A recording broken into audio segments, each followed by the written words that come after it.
Good morning प्यारे बच्चों question number 15 ले रहे हैं। एक्सरसाइज 2.2 चल रही है अभी। क्या कहा है क्वेश्चन में, देखते हैं।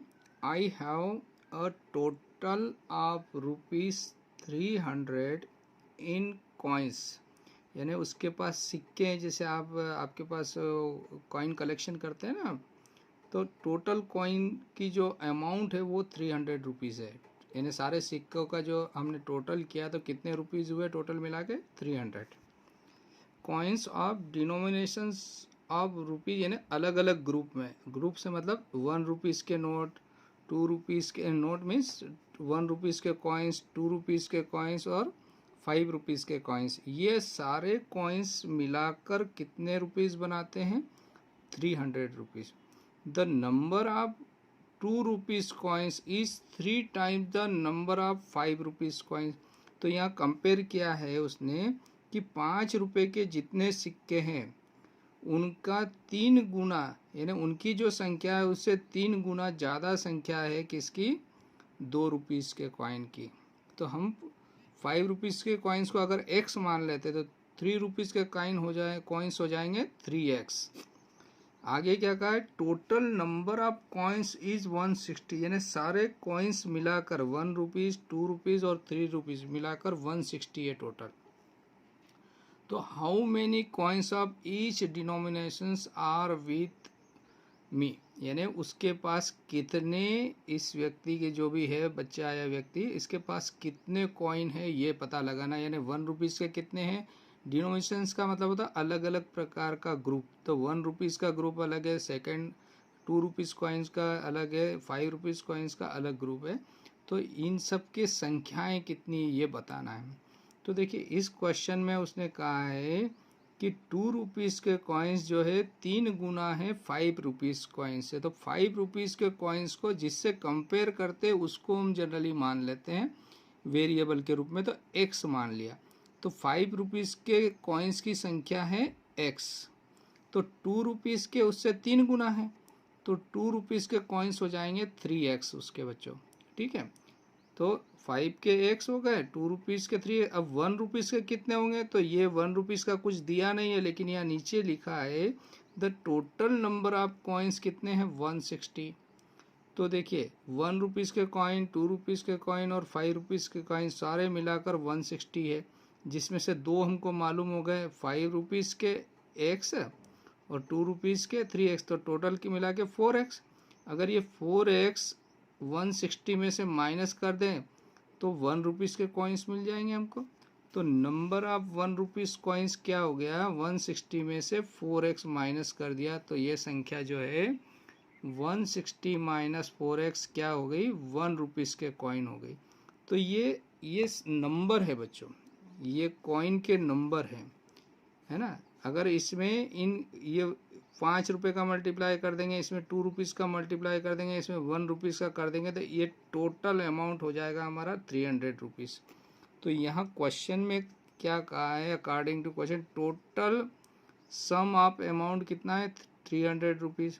तो ये कैसे निकालेंगे? देखिए ₹5 का इनके कॉइन्स की संख्या में मल्टीप्लाई कर देंगे, तो 5 इंटू क्या हो जाएगा? x, मतलब ये ₹5 के कितने सिक्के? x, तो इनमें 5 का मल्टीप्लाई कर दो, प्लस ₹2 के कॉइन्स कितने हैं? 3x, इसका भी मल्टीप्लाई कर देंगे। और ₹1 के कॉइन्स कितने हैं बच्चों? 160 माइनस 4x। और इनका मल्टीप्लाई करने के बाद ये जो अमाउंट बन रहा है, ये टोटल अमाउंट बन रहा है ₹300। तो यहाँ से एक इक्वेशन मिल जाएगी बच्चों हमको। तो इक्वेशन कैसे बनाएंगे? इस 5 का x में मल्टीप्लाई किया तो 5x, 2 का 3 में किया तो 6x, और इस 1 का मल्टीप्लाई करेंगे तो ये एज इट इज़ रहेगा 160 माइनस 4x इजकल टू 300। समझ में आ रहा है बच्चों?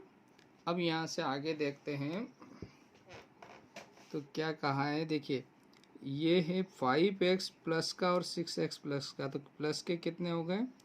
11x, और ये 4x माइनस के, तो इसमें से सब्ट्रैक्ट कर देंगे, और यहाँ बचा 160 is equal to 300।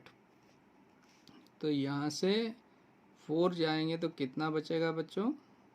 7x plus 160 is equal to 300। आपको करना क्या है, इस x का वैल्यू निकालना है। तो यहाँ पर एक लीनियर इक्वेशन बन गई बच्चों ये। तो लीनियर इक्वेशन बन गई तो यहाँ से पहले 160 को हटाएंगे हम, फिर 7 को हटाएंगे, यानी ये एक प्रकार का तराजू है, इधर से सामान हटाया तो इधर भी हटाना पड़ेगा, अगर इधर सामान रखा तो इधर भी रखना पड़ेगा, तभी तराजू बैलेंस रहेगी हमारी। ठीक है, समझ रहे बच्चों? तो क्या हो जाएगा, यहाँ से हम पहले 160 को इसमें से माइनस करेंगे तो दिस इम्प्लाइज यहाँ से हो गया ये 7x प्लस 160। LHS में जो ऑपरेशन करेंगे वही ऑपरेशन RHS में भी होगा, यानी 160 को दोनों तरफ आपने सब्ट्रैक्ट कर दिया। तो बच्चों हमने यहाँ लिख दिया सब्ट्रैक्टिंग 160 बोथ साइड्स। अब देखिए 160 से 160 कैंसिल हुआ तो यहाँ तो आपको मिल गया 7x इज इक्वल टू, और यहाँ 300 में से 160 माइनस करेंगे तो 140 मिल जाएगा। अब यहाँ से 7 हटाना तो क्या करें, 7 से डिवाइड कर देते बच्चों। तो हमने यहाँ पर 7 से डिवाइड किया तो इधर x इज इक्वल टू क्या मिल जाएगा, यानी ऐसा लिख देते 7x बाय 7 और 140 बाय 7, और यहाँ पर साइड में हम लिख देते हैं डिवाइडिंग बोथ साइड्स बाय 7।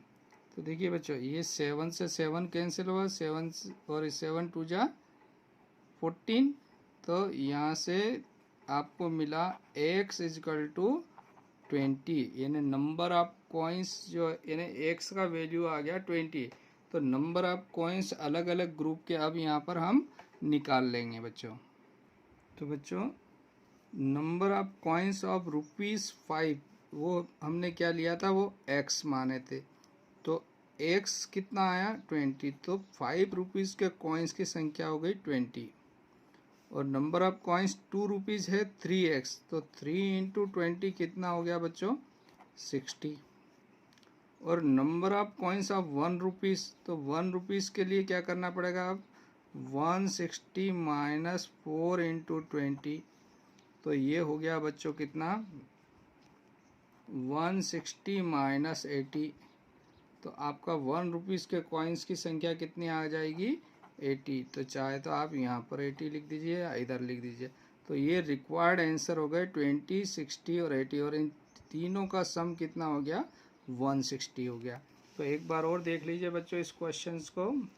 इसमें क्या कहा है क्वेश्चन में कि टोटल कॉइन्स का जो अमाउंट है वो ₹300 है ना, और इसने क्या है जो अलग अलग ग्रुप है कॉइन्स के ₹1, ₹2 और ₹5 के, उसमें इसने कंपेयर करके कहा है कि ₹2 के कॉइन 3 गुना है ₹5 के नंबर ऑफ कॉइन्स से, और टोटल नंबर ऑफ कॉइन्स 160 है। तो ₹5 के कॉइन्स को अगर x मानते तो ₹2 के कॉइन्स 3 गुने हो जाएंगे तो 3x हो जाएंगे, और ये दोनों मिला के कितने होते हैं 4x, और टोटल कॉइन्स है 160, तो ₹1 के कॉइन्स हो जाएंगे, अगर 160 में से 4x माइनस कर दें तो ₹1 के कॉइन्स की संख्या आ गई है 160 माइनस 4x। अब क्वेश्चन में उसने कहा है कि टोटल रुपीज़ जो है अमाउंट है वो ₹300 है। तो अमाउंट कैसे निकालते हैं, जो संख्या होती है उसमें उस कॉइन के मल्टीप्लाई कर देते हैं, यानी 5 का मल्टीप्लाई इसकी संख्या में कर देंगे, 2 का मल्टीप्लाई 3 में x में कर देंगे, 1 का मल्टीप्लाई इसमें, और इनका जो सम होगा वो ₹300 हो जाएगा। तो यहाँ से एक इक्वेशन बनी और इस इक्वेशन को हमने सॉल्व करते गए तो x इक्वल टू कितना मिला 20, और x क्या है नंबर ऑफ कॉइन्स है ₹5, तो 20 आ गया। फिर ₹2 के कॉइन 60 निकाल लिए और ₹1 के कॉइन 80 निकाले। तो इस प्रकार से आपका यह क्वेश्चन यहाँ पर कंप्लीट होता है बच्चों, और नेक्स्ट क्वेश्चन में चलेंगे आप। ओके, थैंक यू प्यारे बच्चों। क्वेश्चन नंबर 16 ले रहे हैं, एक्सरसाइज 2.2 का लास्ट क्वेश्चन है। क्या कहा है, the organisers of an essay competition decide that a winner in the competition gets a prize of ₹100। यानी कोई ऐसे कंपटीशन हो रहा है जिसमें जो विनर है उसको 100 रुपये का प्राइज़ दिया जाएगा, and a participant who does not win gets a prize of ₹25, और जो उसमें विनर नहीं होगा उसको 25 रुपीज़ का प्राइज़ दिया जाएगा अगर वो कंपटीशन में पार्टिसिपेट करता है। The total prize money distributed in ₹3000, यानी टोटल कितने रुपए का प्राइज़ दिया जा रहा है, 3000 रुपये के। Find the number of winners, आपको निकालना है कि जीतने वाले खिलाड़ियों की संख्या क्या है। If the total number of participants is 60, यानी टोटल कितने लोग भाग ले रहे हैं उसमें, जो पार्टिसिपेंट्स है वो 63 है ना। तो उनमें से विनर्स कितने हैं, 63 में से विनर्स कितने हैं, और जो हारेंगे वो इसमें से 63 में से माइनस कर लेंगे। तो देखिए हमने क्या मान लिया यहाँ पर, let the number of winners be X, यानी जीतने वाले खिलाड़ियों की संख्या क्या हो जाएगी, एक्स मान ली। तो हारने वालों को क्या 63 में से माइनस कर देते, तो हारने वालों की संख्या हो गई 63 माइनस एक्स। अब उसने क्वेश्चन में कहा है कि टोटल अमाउंट जो है, यानी जो पैसे डिस्ट्रीब्यूट किया जा रहा है बच्चों को, वो कितना है, वो पार्टिसिपेंट्स को, वो है आपका 3000 रुपीज़। तो यहाँ लिखेंगे चूँकि टोटल सम ऑफ अमाउंट है ना, और ये क्या कर रहे हैं, डिस्ट्रीब्यूट कर रहे हैं ना, अमाउंट डिस्ट्रीब्यूटेड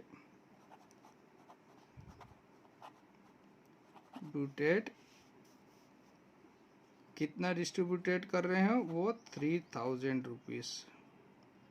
ठीक है बच्चों, कितना रुपीज़ डिस्ट्रीब्यूट हो रहा है, 3000 रुपये उनमें बांटे जा रहे हैं। तो 3000 रुपये किस किस को मिलेगा, जो जीतने वाले खिलाड़ी उसको और हारने वाले खिलाड़ी दोनों को मिलेगा। जीतने वाले को कितना मिलेगा, 100 रुपीज़। तो 100 इंटू एक्स, ये अमाउंट अगर मान लो ये इनकी संख्या जितने भी होगी, अगर 10 है तो 10 इंटू 100 हो जाएगा।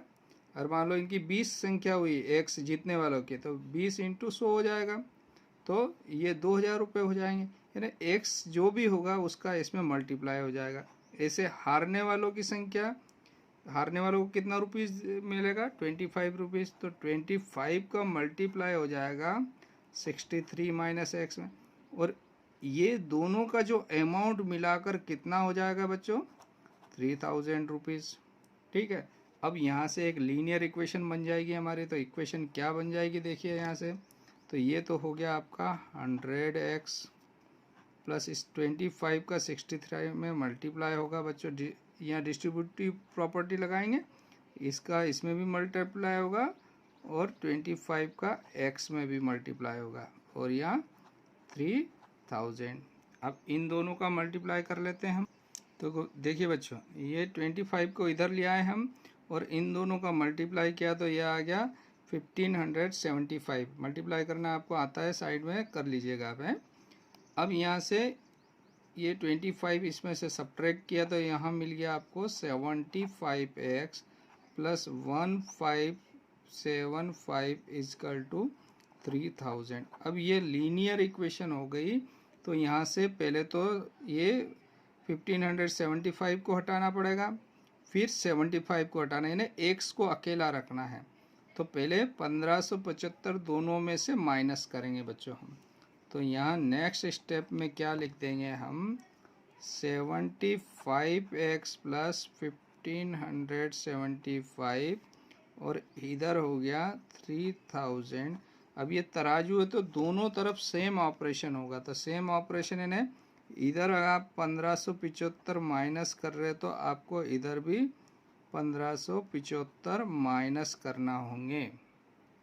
तो देखिए बच्चों, ये दोनों तो कैंसिल हो गए, तो यहाँ आपके पास क्या बचा, 75x, ठीक है, इज इक्वल टू, यहाँ पर 3000 में से ये माइनस करेंगे तो 1425 बचेंगे। आप सब्ट्रैक्ट कर लेना साइड में, आपको आ जाएगा, सिंपल है। अब यहाँ से 75 को हटाना है, तो 75 का डिवाइड करेंगे दोनों तरफ, तो क्या हो जाएगा अगली स्टेप में 75x अपान 75 और यहाँ 1425 अपान 75, यानी जो भी ऑपरेशन लेफ्ट हैंड साइड में कर रहे हैं वही ऑपरेशन आपको राइट हैंड साइड में भी करना होगा। तो प्यारे बच्चों, यहाँ 75 से 75 कैंसिल हो जाएगा तो x बचेगा, और 75 से ये 1425 को डिवाइड करेंगे तो 19 टाइम्स जाएगा। आप इधर साइड में करके देख लीजिएगा, आसानी से आप कर सकते हैं। ठीक है, तो x इजकल टू 19 आपका रिक्वायर्ड आंसर आएगा। यानी ये x क्या था, तो x से नंबर ऑफ विनर्स, उसने क्वेश्चन में पूछा था कि जीतने वाले खिलाड़ी कितने हैं। तो बच्चों लास्ट में हम लिख देंगे hence the number of winners are 19, यानी उन वो जो विनर्स हैं उनकी संख्या कितनी है, 19 है। अब इस क्वेश्चन को एक बार और आप देख लीजिए। उसने क्वेश्चन में कहा है कि एक ऐसे कंपटीशन हो रहा है जिसमें विनर को 100 रुपीज़ दिया जाएगा, और जो उसमें नहीं जीत पाएगा, नॉट विन, तो उसको कितना मिलेगा, 25 रुपीज़। तो टोटल अमाउंट जो है उन दोनों में बांटा जाएगा, यानी डिस्ट्रीब्यूट किया जाएगा, वो 3000 रुपीज़ है। और उसने कहा है कि आपको नंबर ऑफ विनर्स निकालना है, और टोटल भाग लेने वालों की संख्या पार्टिसिपेंट है वो 63 है। तो विनर्स निकालना है, तो हमने विनर्स की संख्या x मान ली, तो लूज़र्स यानी जो हारेंगे वो 63 में से माइनस कर दिया, तो उनकी संख्या मिल गई है, हारने वालों की संख्या 63 माइनस x। ठीक है, अब विनर्स को मिल रहा है 100 रुपीज़, और लूज़र्स यानी जो हार रहा है उसको मिल रहा है 25, तो दोनों का टोटल अमाउंट बन जाएगा 3000 रुपीज़। तो यहाँ पर x में 100 का मल्टीप्लाई करेंगे, 63 माइनस x में 25 का, और यहाँ से एक इक्वेशन बना के इसको हमने सॉल्व किया इक्वेशन को, तो x इजकल टू आपको 19 आ जाएगा, और x क्या है, विनर्स की संख्या है, और यही हमको निकालना था। तो यहाँ पर आपका ये क्वेश्चन कंप्लीट होता है। Okay, thank you, have a nice day.